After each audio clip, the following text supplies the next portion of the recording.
Hey guys, Rajneesh Kumar this side from pep coding and आज के इस वीडियो के अंदर हम जानेंगे कैसे दो सॉर्टेड लिंक लिस्ट को मर्ज करा जाता है। तो आइए इस प्रॉब्लम को एक बार देखते हैं। तो सबसे पहले हमें दो सॉर्टेड लिंक लिस्ट गिवन है इंक्रीजिंग ऑर्डर के अंदर, और यहाँ पर ये रही लिस्ट 1, ये रही लिस्ट 2। इन दोनों लिंक लिस्ट को मर्ज करके एक सॉर्टेड लिंक लिस्ट बनाया गया है जिसके अंदर इन्हीं डेटास का इस्तेमाल किया गया है।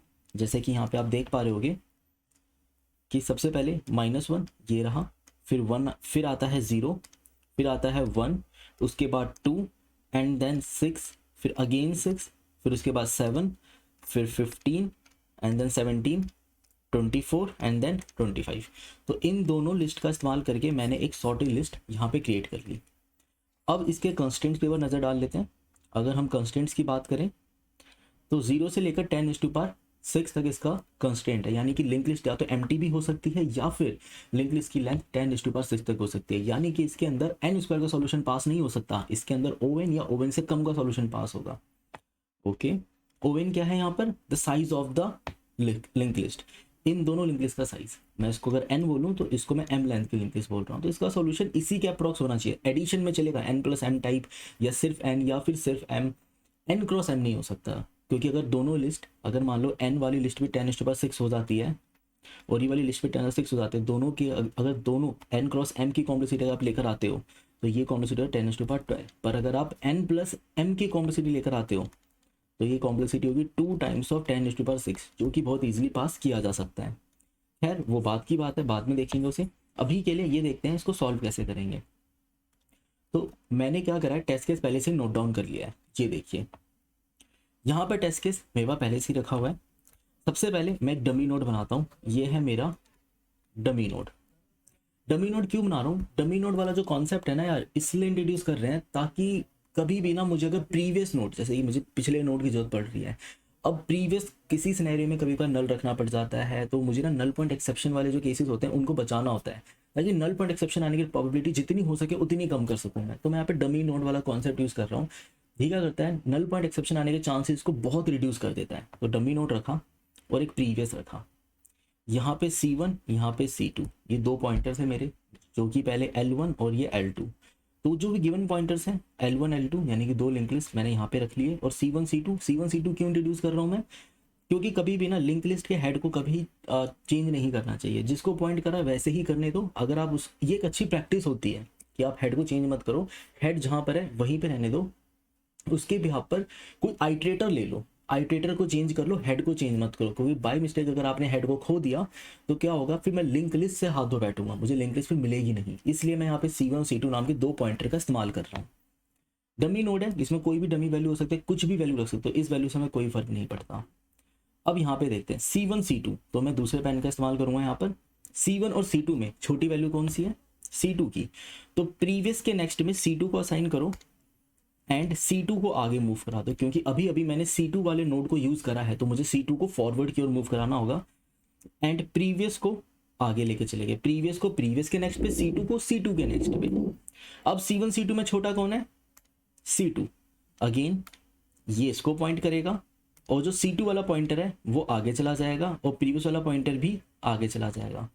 अब C1 C2 में छोटा कौन है?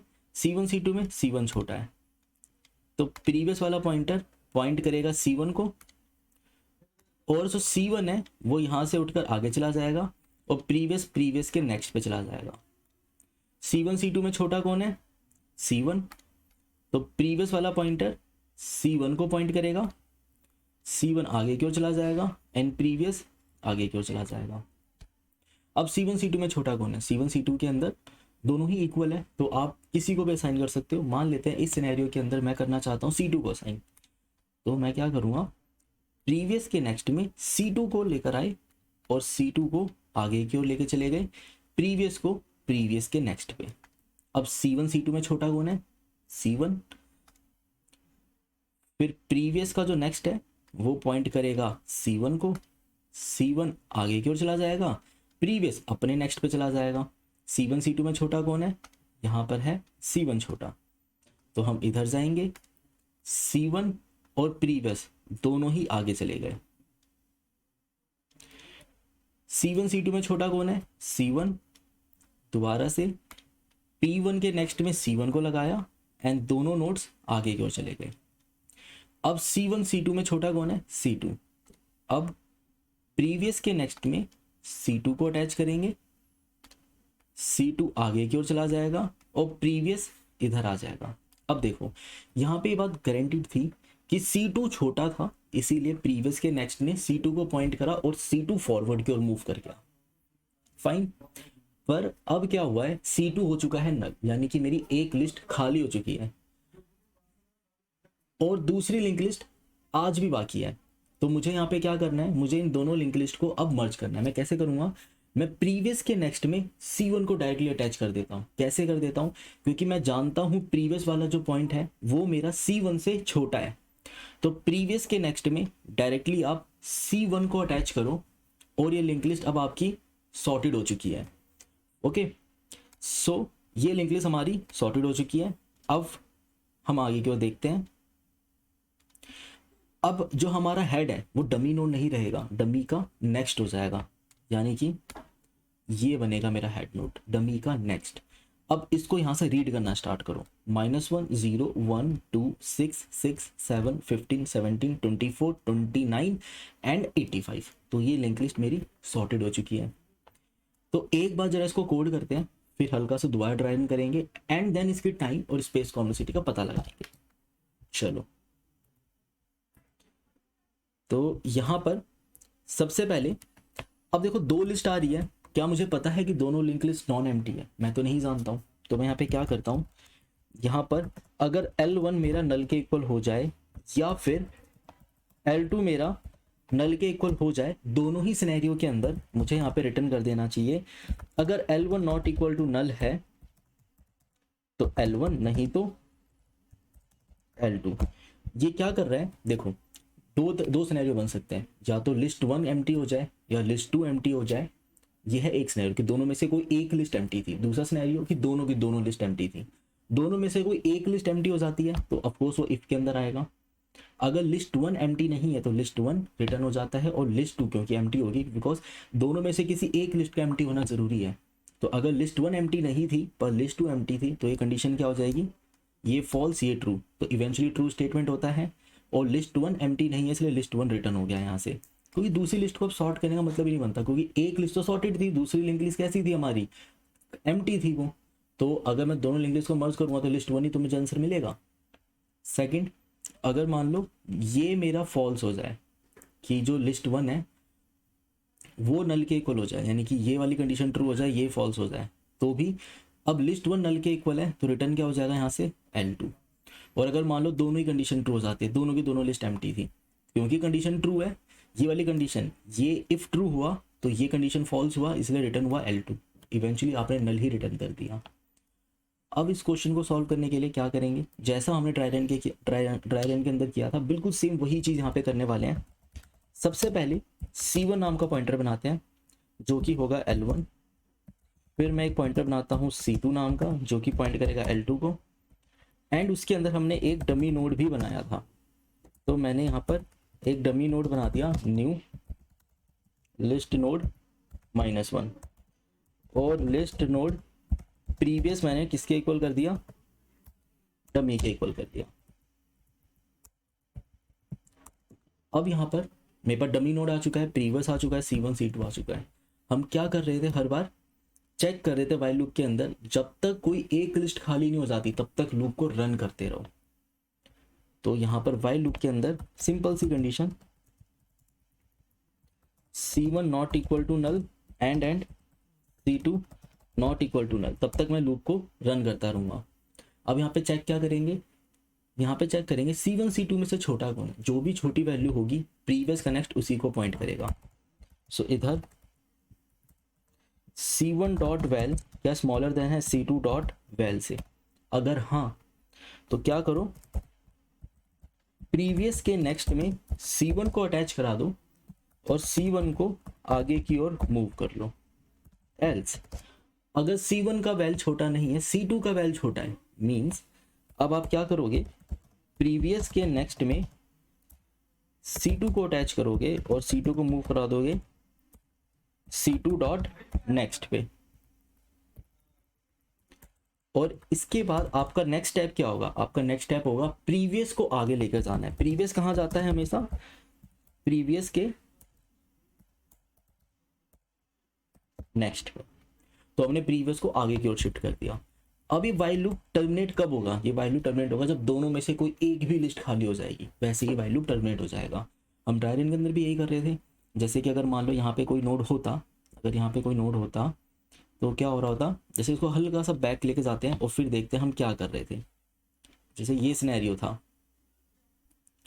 प्रीवियस था यहाँ पर, और जो C1 वाला पॉइंटर था C2 था इस समय यहाँ पर, और C1 वाला पॉइंटर था इस टाइम पर, प्रीवियस था यहाँ पर और C1 वाला पॉइंटर था यहाँ पर।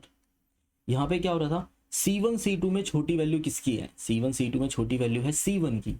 तो प्रीवियस का नेक्स्ट C1 को पॉइंट करेगा, C1 वाला नोड आगे चला जाएगा और प्रीवियस भी आगे चला जाएगा, प्रीवियस प्रीवियस के नेक्स्ट पे और C1 C1 के नेक्स्ट पे। यहाँ भी हम सेम काम कर रहे हैं, प्रीवियस प्रीवियस के नेक्स्ट पे और C1 C1 के नेक्स्ट पे। जब आप इस वाइल लूप से बाहर आओगे, जब मैं इस वाइल लूप से बाहर आता हूँ तो उस टाइम पर क्या हो रहा होता है, अब देखो C1 C2 में छोटा कौन है, C2। तो प्रीवियस के नेक्स्ट में C2 को अटैच करा, C1 को हमने C2 को हमने आगे की ओर शिफ्ट करा और प्रीवियस को प्रीवियस के नेक्स्ट पे किया। अब प्रीवियस ना इतने सॉर्टेड एरे की बिल्कुल टेल पर आ चुका है और बाकी का जो लिंक लिस्ट है वो अभी भी अलग रखा हुआ है, तो मुझे इन दोनों को मर्ज करना पड़ेगा। तो मैं क्या करता हूँ, प्रीवियस के नेक्स्ट में C1 को लगा देता हूँ और उसके आगे की लिस्ट तो अपने आप ही सॉर्टेड थी, तो मुझे वहां पे जाने की जरूरत भी नहीं है। तो मैं सिंपली प्रीवियस के नेक्स्ट में किसको अटैच कर देता हूँ, C1 को। तो मुझे यहाँ पे चेक करना पड़ेगा कि दोनों में से कौन सा नॉट इक्वल टू नल रह गया है। तो मुझे यहाँ पे लिखना चाहिए प्रीवियस का नेक्स्ट इक्वल टू, अगर C1 नॉट इक्वल टू नल है तो आप क्या करो, C1 को अटैच कर दो, नहीं तो C2 को अटैच कर दो। अब ये कर क्या रहा है, इस कंडीशन का ध्यान से देखते हैं। देखो इस कंडीशन के अकॉर्डिंग अगर प्रीवियस का नेक्स्ट, मुझे प्रीवियस के नेक्स्ट में कोई वैल्यू अटैच करनी है, अगर C1 नॉट इक्वल टू नल है तो प्रीवियस के नेक्स्ट में C1 को अटैच कर दो। और अगर यही सेम काम, अगर यही सेम काम C2 के साथ हुआ होता, मींस अगर ये सेम काम हम ऐसे कर रहे होते, ये C1 वाला नोड अगर नीचे की ओर होता तो यहां पर क्या होगा, प्रीवियस के नेक्स्ट पे आप किसको अटैच करोगे, C1 को अटैच करोगे। ये हो गया। इसके बाद अब अगर मान लो ये नोड आपका नल हो जाता है, ये नोड आपका नल हो जाता है, मींस ये हो गया नल। तो उस टाइम पर C1 या C2 में से कोई एक पर्सन आपका नल पे पहुंच गया होगा, ठीक है। तो ऐसा कुछ होगा, ये C2 है, जैसे इसके अंदर इसको थोड़ा सा बैक लेके जाते हैं एंड देन देखते हैं।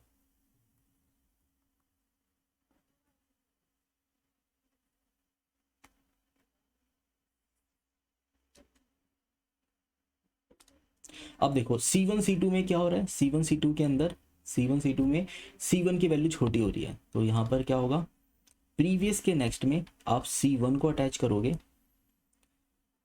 C1 आपका आगे की ओर चला जाएगा और प्रीवियस यहां पर आ जाएगा। तो दोनों सेम टाइम पर नल पे पहुंच जाए, ऐसा कभी नहीं होता। कोई एक नोड नल पे पहुंचता है, दूसरा नोड कुछ ना कुछ बाकी रह जाता है। जैसे कि इस वाले सिनेरियो के अंदर C2 जो नोड है वो अभी भी अलग रह गया, तो दोनों नोड सेम टाइम पर नल पे पहुंच जाए, ऐसा होता ही नहीं है कभी।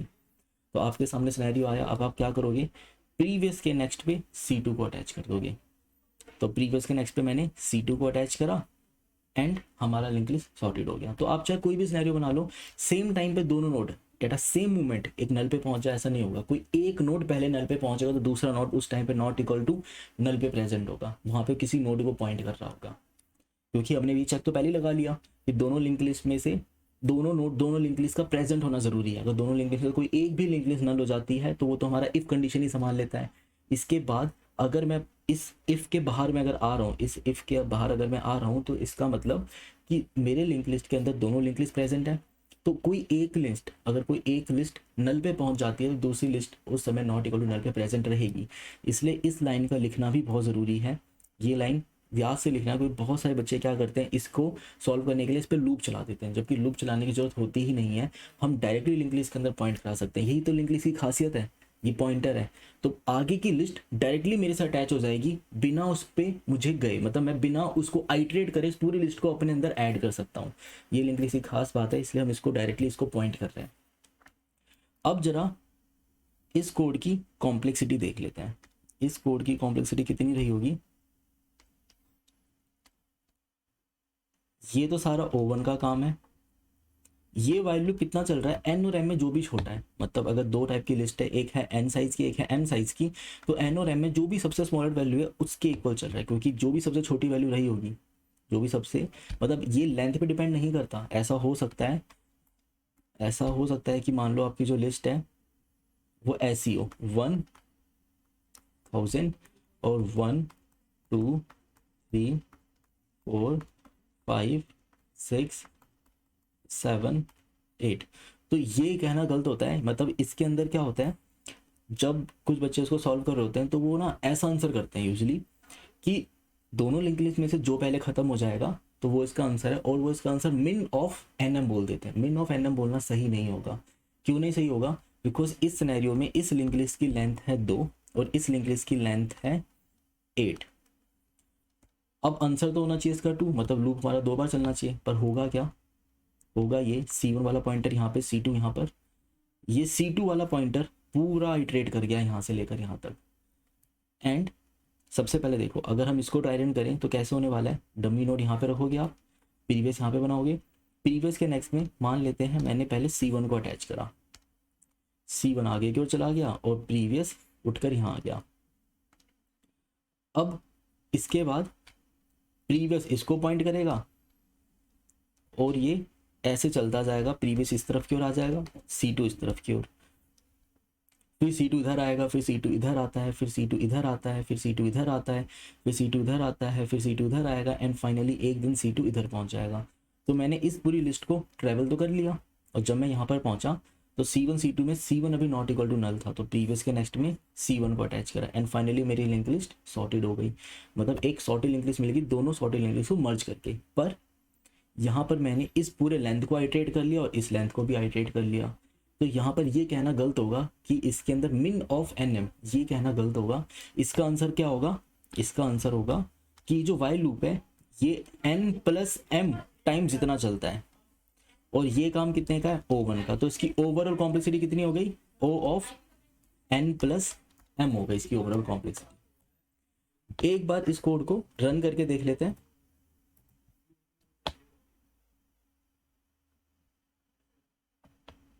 ओके तो हमें कुछ रिटर्न करना है। रिटर्न क्या करेंगे हम यहाँ पर, डमी का नेक्स्ट, क्योंकि वही तो हमारा रियल हेड था, तो हमने डमी के नेक्स्ट को रिटर्न कर दिया, वो हमारा रियल हेड है, वहां से लिंक लिस्ट को रीड करना स्टार्ट करना है। तो रन सही हो रहा है, और इसको सबमिट करके देख लेते हैं एक बार। तो जो हमारा कोड है सबमिट भी हो रहा है। तो फाइनली अगर आपको हमारा कोड, अगर आपको ये क्वेश्चन इसके अंदर कोई भी डाउट है, कुछ भी है, तो आप कमेंट के अंदर लिख सकते हैं, उस डाउट को हम रिजॉल्व कर देंगे। अगर आपको वीडियो अच्छा लगा हो, इसके अंदर आपको कुछ भी सीखने को मिला हो, तो प्लीज़ इस वीडियो को लाइक कर देना, जितना हो सके सब्सक्राइब कर दो, और चैनल पे पहली बार आए हो तो यार सब्सक्राइब किए बिना मत जाना। मिलते हैं नेक्स्ट वीडियो के अंदर।